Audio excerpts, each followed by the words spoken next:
லைட்டா பாருண்ணே.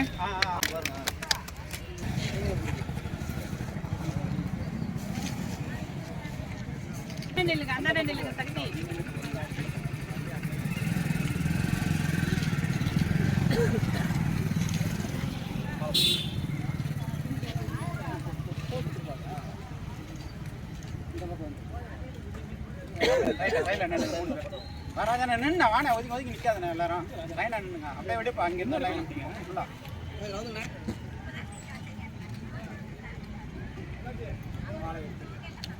மாவட்ட collector officer வரும் கட்டிட தொழிலாளர் வருகை தந்துள்ளார்கள். வருகை தந்துள்ள அனைவர் கட்டிட தொழிலாளர் அனைவருக்கும் நன்றி நன்றி என கூறிக்கொள்கிறோம். தமிழக அரசு 5000 ஆண்டு பழமை வாய்ந்த கட்டிட தொழிலாளிகளுக்கு அரசு வேலை வாய்ப்பை வழங்க வேண்டும். கட்டிட தொழிலாளருக்கு அரசு வேலை வழங்க வேண்டும். தமிழக அரசு 5000 ஆண்டு பழமை வாய்ந்த கட்டட தொழிலாளருக்கு அரசு வேலை வழங்க வேண்டும். அரசு வேலை வழங்க வேண்டும். கல்வி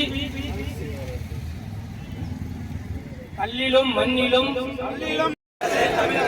தமிழக அரசு ஆர்ப்பாட்டம் இது ஆர்ப்பாட்டம் அமைப்பு சாரா தொழிலாளர்கள் ஆர்ப்பாட்டம் இது ஆர்ப்பாட்டம்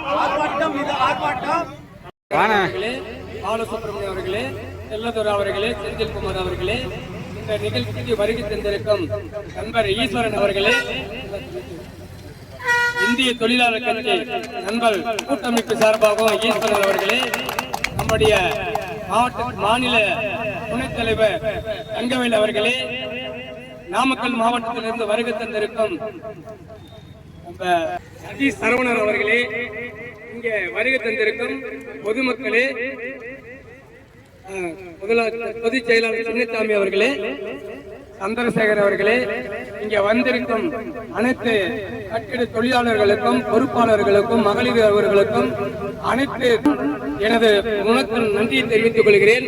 அதுபோல இங்கே கூடியிருக்கும் பெரியோர்களே, தாய்மார்களே, காவல்துறை நண்பர்களே, கலெக்டர் அலுவலகத்தில் பணிபுரியும் அலுவலர்கள் அவர்களே, இங்க இன்னும் முக்கியமான அதிகாரி அவர்களுக்கும் 5000 ஆண்டு பழமை வாய்ந்த ஏழையின் கட்டட தொழிலாளி படிப்பறிவு இல்லாத எங்களுடைய கட்டட தொழிலாளிக்காக இந்த நாள் ஒரு நல்ல நாளாக நினைத்து இந்த தமிழகத்தில் பெரம்பலூர் மாவட்டத்தின் ஆட்சியாளர் அவர்களுக்கு இந்த மனு அனுப்புவதற்காக இந்த கூட்டத்தை ஏற்பாடு பண்ணிருக்கிறோம். இந்த கூட்டத்தினுடைய நோக்கம் கவன ஈர்ப்பு ஆர்ப்பாட்டம், அதாவது கண்டன ஆர்ப்பாட்டம் கிடையாது. கண்டனம் ஆர்ப்பாட்டம்னா அரசுக்கு நமக்கும் வாக்குவாதம் பண்ணுவது போல, இது கவன ஈர்ப்பு ஆர்ப்பாட்டம்னா ஆட்சியாளர் அவர்களுக்கும் அதிகாரி அவர்களுக்கும் அரசுக்கும் நாங்கள் சொல்வதை கவனமாக கேட்டு எங்க கருத்துக்கு உணர்ந்து இந்த கட்டட தொழிலாளிகளுடைய கோரிக்கையை நிறைவேற்ற வேண்டும் என்பதற்காகத்தான் இந்த கூட்டத்தை நாங்கள் கூட்டியிருக்கிறோம். கட்டட தொழிலாளர்களுக்கு அரசு வேலை வழங்க வேண்டும். அரசு வேலை வழங்குவதற்கு கட்டிட தொழிலாளியுடைய பங்கு என்ன, நீங்கள் யாரு, உங்களுக்கு எதுக்காக இந்த அரசு வேலை வழங்க வேண்டும் என்று அரசும் அதிகாரிகளும் பொதுமக்களும் அரசியல்வாதிகளும் எல்லாருமே குழம்பி போயிருப்பாங்க. ஏன்னு கேட்டாக்க, நாங்களே படிப்பறிவு இல்லாதவங்க. 5000 ஆறாண்டு காலத்துக்கு முன்பாக கட்டட தொழில் துவங்கியதாக நம் நாட்டு முதலமைச்சர் அவர்களும் நம் நாட்டு பிரதமர் அவர்களும் இது பலமுறை நம்மளுக்கு சுட்டிக்காட்டி இருக்கிறார்கள், தெளிவுபடுத்தியிருக்கிறார்கள். அப்படிப்பட்ட கட்டட தொழிலாளிக்கு தான் அரசு வேலை வேணும்னு கேட்கிறோம். நண்பர்களே, பெரியவர்களே, தாய்மார்களே, இந்த கட்டட தொழிலாளி யாரு? உங்கள ஒருத்தர், உங்க குடும்பத்துல ஒருத்தர், உங்க அண்ணனோ உங்க தம்பியோ உங்க தங்கையோ இந்த நாட்டில் சேர்ந்த தமிழகத்தில் நம்ம நாட்டோட உங்களோட உங்க ரத்தத்தோட கலந்து இருக்கிறவன் தான் இந்த கட்டட தொழிலாளி. இது என்ன நினைக்கிறாங்க தெரியுங்களா? கட்டட தொழிலாளி என்றால் தீண்டத்தகாதவன், நாட்டில் எந்த இருக்கும் உதவாதவன், எந்த அடிப்படையும் தெரியாதவன், வாழ தெரியாதவன், குடிகாரன், முள்ள மாறி முடிச்ச மாறி இப்படின்னு நம்ம நாட்டு மக்களே நம்மளை பத்தி இந்த கட்டட தொழிலாளி பத்தி அவதூறா பேசுறாங்க. சின்ன சின்ன தவறுகள் நடப்பது சரி, அது அனைத்து துறையிலும் இருக்கு. எங்க கட்டுமான துறையிலும் மட்டும் இல்ல, இந்த நாட்டில் உள்ள அனைத்து துறையிலும் இருக்குது. ஆகையினால அதையும் கருத்தில் கொண்டு இப்ப கட்டட தொழில் சொன்னா நேரத்துக்கு வேலைக்கு வர்றதில்ல, நேரத்துக்கு சரியான இது பண்றது இல்ல, ஒழுக்கம் இல்ல, நல்ல பழக்கம் இல்ல, வேலையே செய்யறதுன்னு சொன்னா 6000 7000 வருஷமா கட்டி இருக்கிற கட்டட கலையெல்லாம் கட்டட அப்படியே நின்றுகிட்டு இருக்கு. அதெல்லாம் யாரு செஞ்சிருப்பா? இன்றைக்கு பாத்தீங்கன்னா கொஞ்சம் கோயில் இருக்குது, அதை நாங்க இல்லைன்னு சொல்ல மறுக்கல. காரணம் என்ன சொல்லுங்களா? நம்ம நாட்டு அரசாங்கமே எந்த விதிமுறையும் இல்லாம, எந்த கட்டுப்பாடும் இல்லாத, எந்த ஒரு படிச்ச மாணவர்கள் இருந்து இளைஞர்கள் இருந்து மக்கள் வரைக்கும் பெண்கள் வரைக்கும் சாராயம் குடிக்கலன்னு கட்டுப்பாடு இல்லாத அழுத்து விட்டுட்டா, அவன் காலையிலே வேலைக்கு வர்றதுக்கு ஐயா சாப்பிடுறான், எனக்கு பணம் கொடுங்க, நான் சாப்பிட்டு வரணும் 100 200 போயிட்டு அங்க போய் காசு வாங்கி காலையில ஒரு கட்டிங் போட்டேன்னா அதுவும் போச்சு. ஆனா சிறப்பான தொழில 100% நல்லா செஞ்சிருக்கிறான். ஒருத்தர் 2 பேர் செய்யற தவறுல இந்த கட்டட தொழிலாளி பத்தி நம்ம குறை சொல்லக்கூடாதுங்கிறது இந்த நாட்டில் உள்ள அனைத்து பேருக்கும் நாங்க வேண்டி உங்க பாதத்தை தொட்டு வணங்கி கேட்டுக்கிறேன்.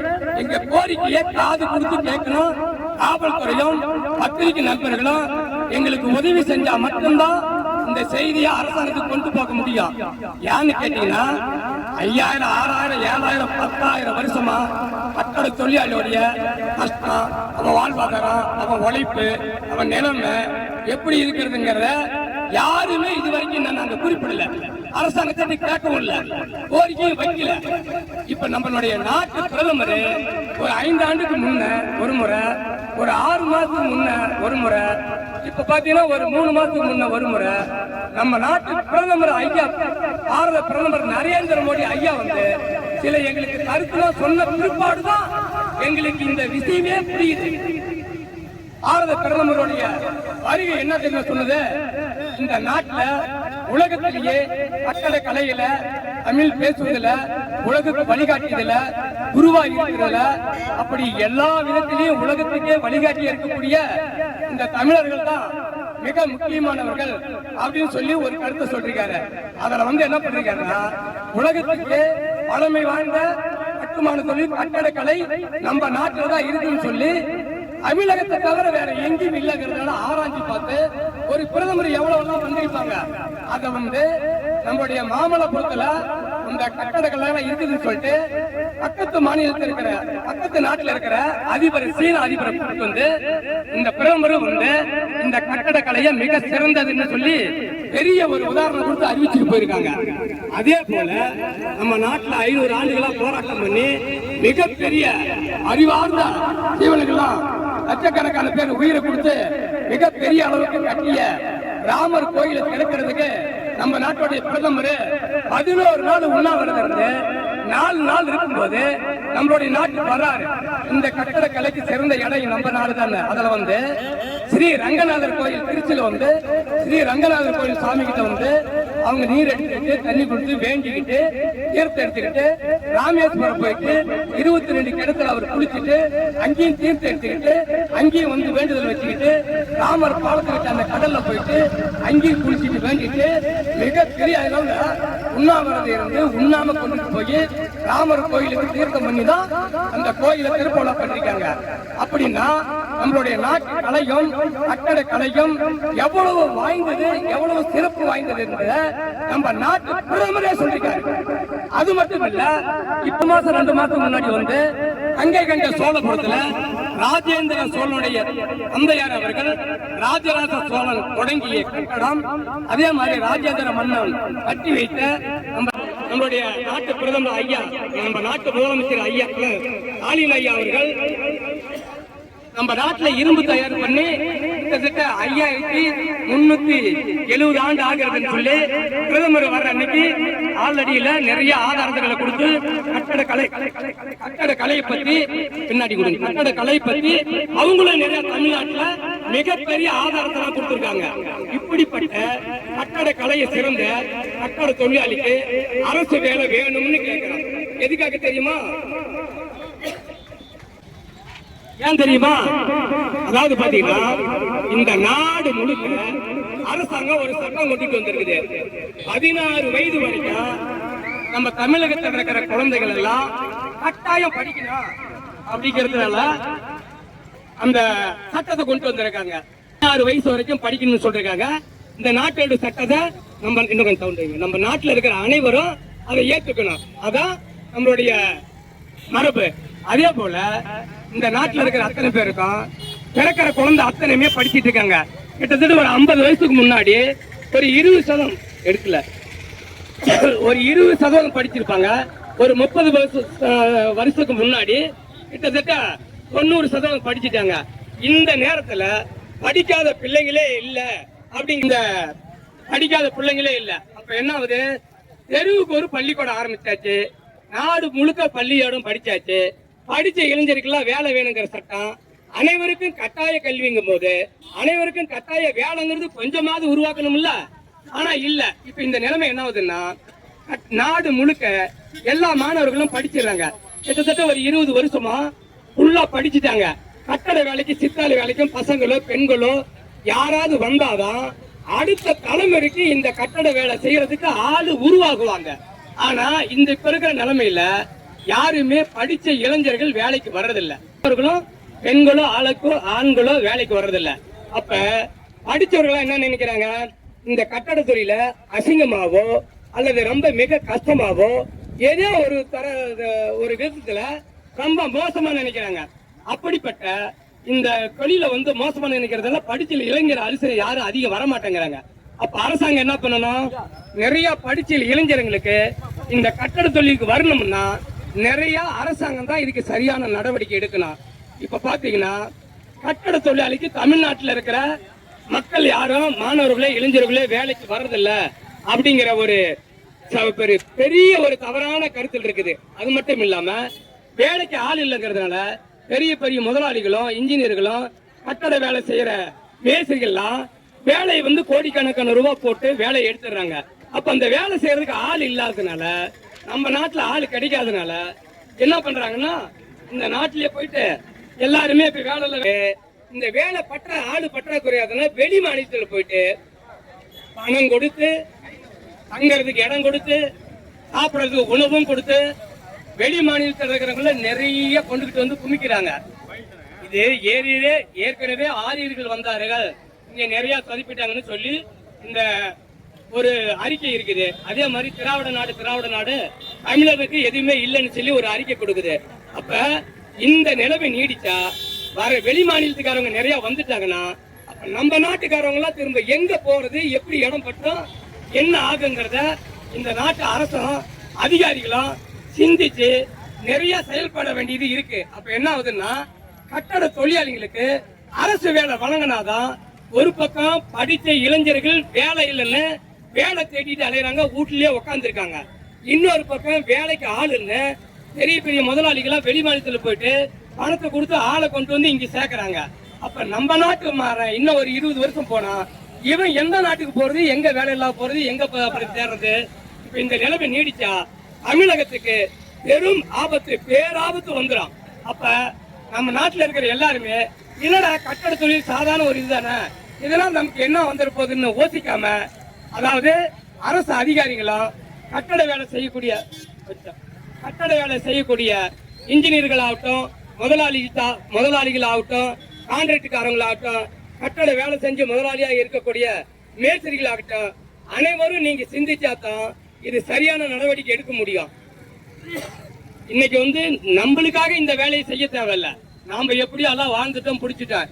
எனக்கு பிற்பாடு நமக்கு வர்ற இளைஞர்களும் நமக்கு வர்ற சங்கத்தினர்கள் இந்த நாட்டை எப்படி கொண்டுட்டு போவாங்க, கட்டட வேலைக்கு எப்படி வரும் அப்படிங்கிறது சரியா சிந்திச்சு செயல்படுறதுக்காகத்தான் இந்த மாபெரும் கண்டன கவன ஈர்ப்பு ஆர்ப்பாட்டத்தை இந்த கலெக்டர் நம்ம அலுவலகத்தின் மூலியமாக நம்ம செய்யறோம். இதுல பாத்தீங்கன்னா காவல்துறையிலிருந்து அதிகாரிகள் இருந்து அதே மாதிரி பத்திரிகை நிருபர்கள்லாம் ஏதோ வர்றாங்க அப்படின்னு சொல்லி இல்லாம இந்த விஷயத்தை கொஞ்சம் கவனம் செலுத்தி கட்டட தொழிலாளிகளுக்கு வழிகாட்ட வேண்டும்.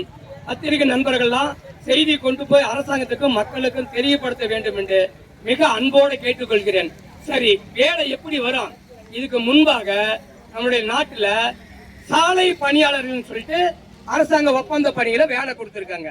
சாலை பணியாளர் கொடுக்கும் போது கல்வி அடிப்படையிலயோ வேற எந்த அடிப்படையும் இல்லாம தான் எடுத்திருக்கிறதா எங்களுக்கு ஒரு தகவல் சொல்லுது.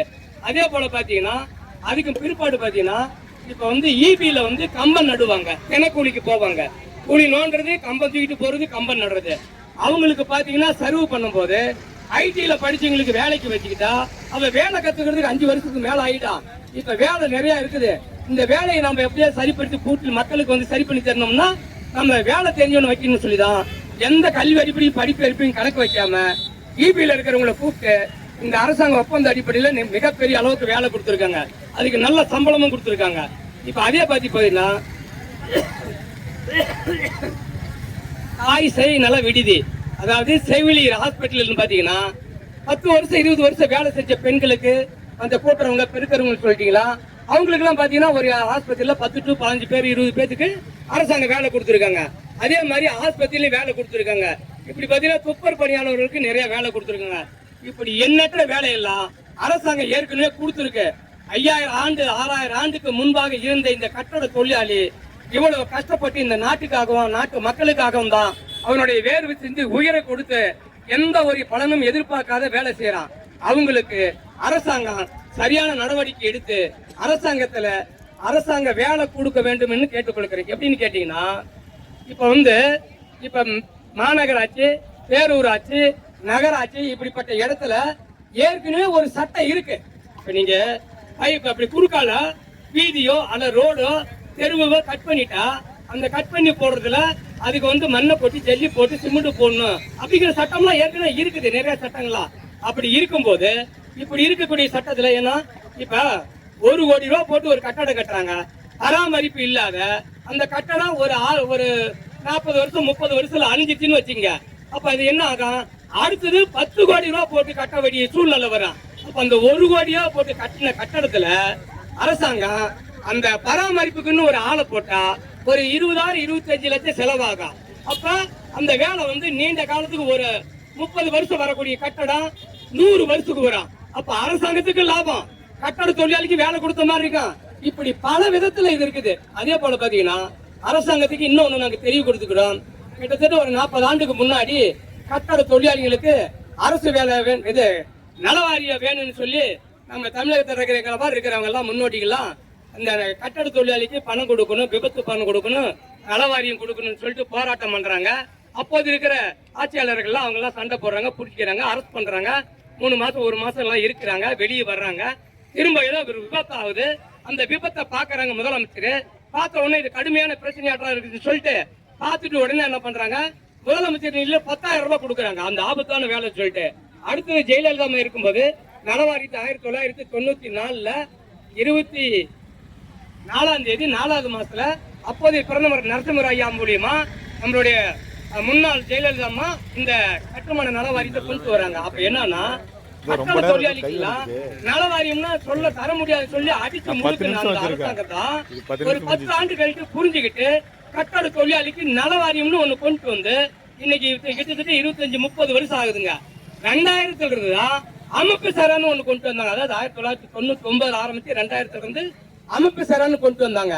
அந்த அமைப்பு சரா வந்துதான் இன்னைக்கு கிட்டத்தட்ட தமிழகத்துல சட்ட பிரகாரம் இந்திய சட்ட பிரகாரம் பதிவு பண்ண சங்கம் கிட்டத்தட்ட 12,000-13,000 சங்கம் நம்ம தமிழகத்துல கட்டுமான அமைப்பு சரா உடல் கொண்டு பல விதத்துல இந்திய சட்ட பிரகாரம் பதிவு பண்ணி சங்கம் நடத்திக்கிட்டு இருக்காங்க. அப்ப ஏற்கனவே கம்மியா இருந்த மக்களுடைய உதவி கேட்டு நலவாரியம்னு சொல்லி கவர்மெண்ட்ல கேட்டு அடிச்சு புடிச்சு உதைச்சு போராட்டம் ஆர்ப்பாட்டம் பண்ணி அரசாங்கத்துல நலவாரியம்னு சொல்லி கொண்டு வந்திருக்காங்க. அது போலதான் இன்னைக்கு இந்த தொடங்கின இந்த கட்டட தொழிலாளிகளுக்கு அரசு வேலை வேணும்னு கேக்குறோம்ல, அவங்களுக்கு நிச்சயம் ஒரு நாள் வரும். ஏன்னா இந்த நாட்டுல இருக்கிற அத்தனை சட்டமும் ஆர்ப்பாட்டம் போராட்டம் தொழிற்சங்கம் கட்சி எல்லாம் சேர்ந்துதான் இத்தனாயிரம் ஒரு 30-40 வருஷம் 50 வருஷமா எல்லாத்தையும் பெற்று இருக்காங்க.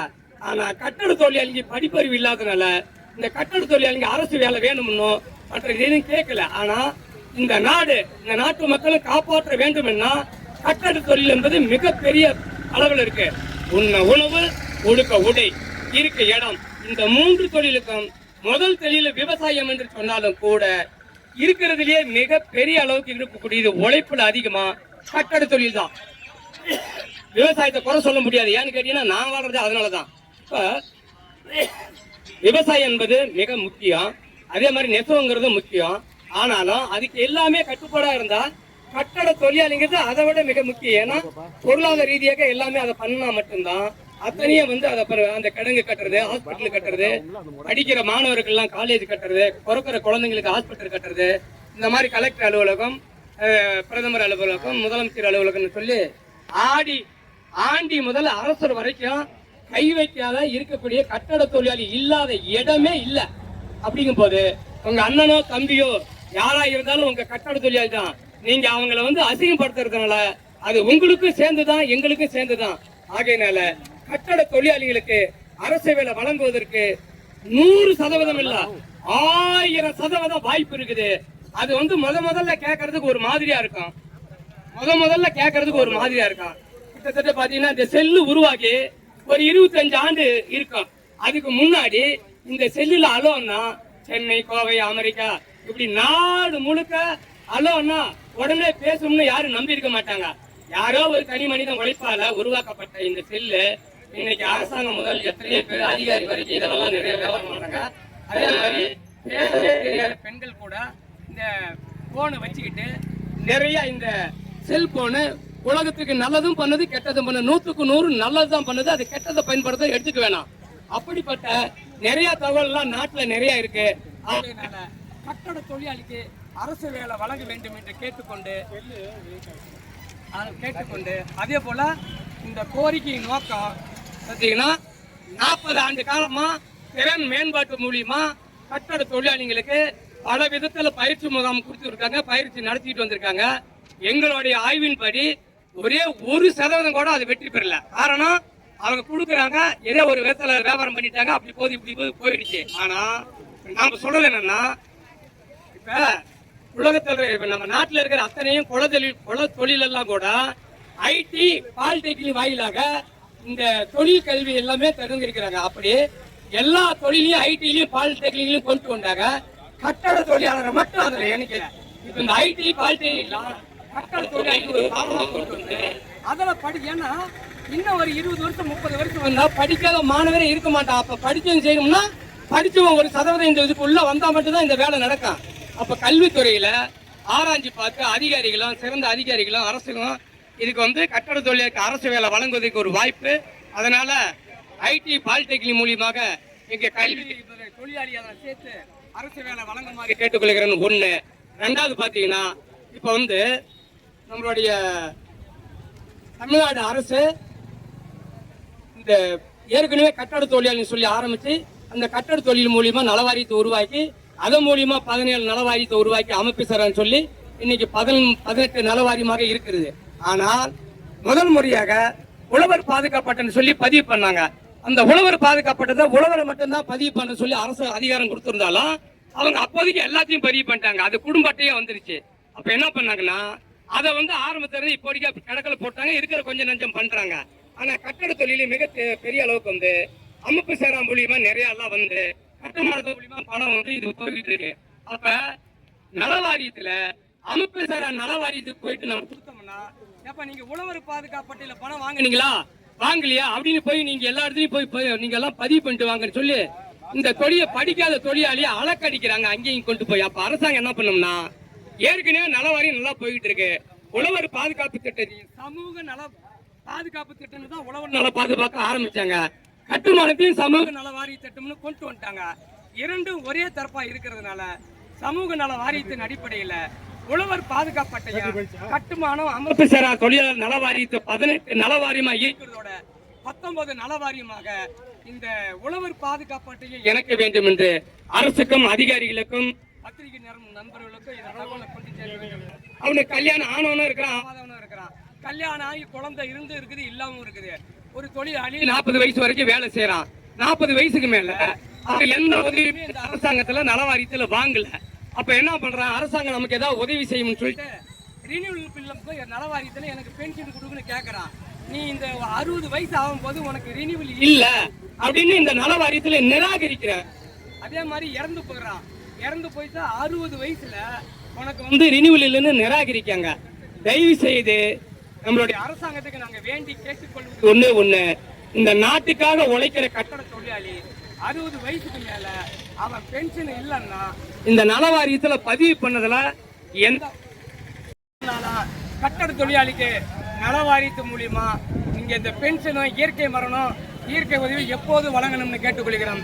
அதே போல பாத்தீங்கன்னா நம்ம கட்டட தொழிலாளிகளுக்கு கேட்டிருக்காங்க.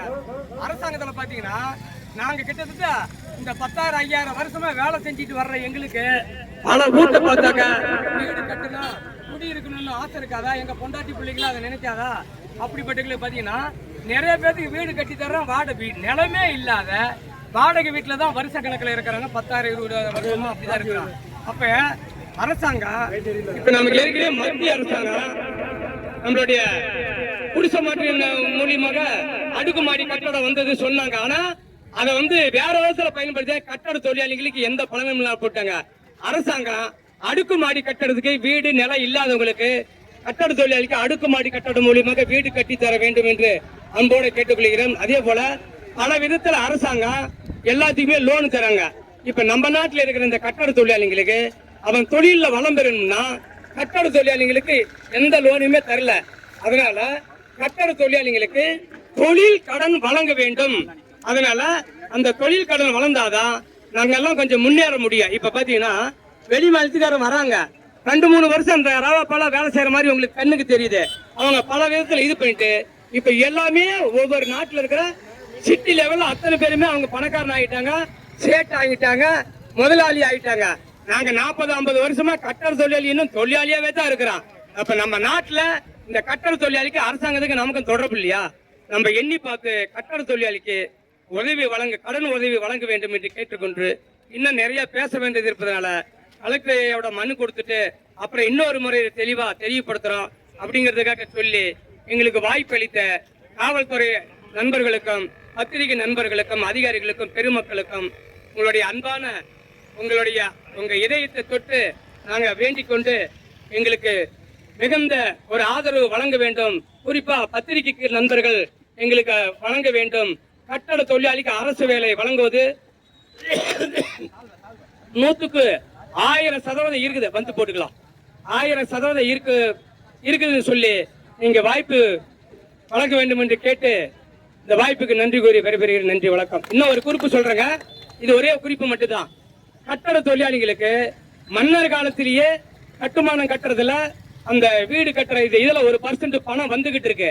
கிட்டத்தட்ட 100கணக்கான வருஷம் இது யாருக்குமே தெரியாது. அதுக்கும் பிற்பாடுதான் தகவல் தெரிஞ்சு நலவாரியத்து மூலியமா கட்டட தொழிலாளிக்கு நலவாரியம்னு ஒண்ணு கேட்டு அந்த நலவாரியத்துல மிகப்பெரிய கஷ்டப்பட்டு நலவாரியம் வந்து இந்த நாடு முழுக்க நலவாரியத்துல பணம் வாங்கி தந்துகிட்டு இருக்க. அப்ப இதுக்கு முன்னாடி இருந்தது 10 வருஷம் 20 வருஷம் யாருக்குமே தெரியாது. அப்ப நலவாரியத்திலிருந்து நம்ம கட்டடம் கட்டுறதுல இருந்து ஒரு % நிலம் வருது அப்ரூவ்டுன்னு சொல்லி கோடிக்கணக்கான பணம் வருதுன்னு தெரிஞ்ச பிற்பாடு அந்த நலவாரியத்தை கொடுத்து இன்னைக்கு நல்ல முறையில போயிட்டு இருக்கு. அரசாங்கத்துல இதுல நல்ல வரவேற்பது எங்களுக்கு நல்லா செய்யறாங்க. ஆனா ஒரு சில இதெல்லாம் போக மற்றதெல்லாம் நல்லா செய்யறாங்க. அப்படிப்பட்ட இந்த நலவாரி வந்தது போல கட்டட தொழிலாளிக்குன்னா அரசாங்கத்துல வேலை தர்றதுக்கு 1000% வாய்ப்பு இருக்கு.